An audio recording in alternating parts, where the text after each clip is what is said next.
අපි ඉතින් ටීවී බලන කාටුන්. ඉතින් දෝනිටත් ඔය දේවල් තේරෙනවද? ඔව් කාටුන් තේරෙනවා.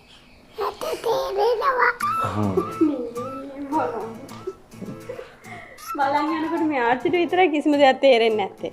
ආච්චි අපිට ඔක්කොම තේරෙන්නේ නැහැ. ඒකනේ. ආච්චි අම්මි දැන් වයසයිනේ. ආච්චි අපි වයසට නැහැ. ඒකනේ චූටි. මේ ආච්චියම වයසක් ගැන කියනවා.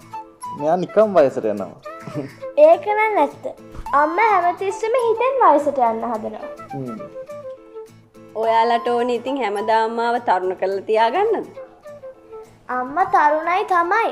තව මුකුත් කරන්නේ නෑ. ඔව් ආච්චි ලස්සනයි. අනේ බලන්නකො ඉතින් මේ කෙලි පැටිකි.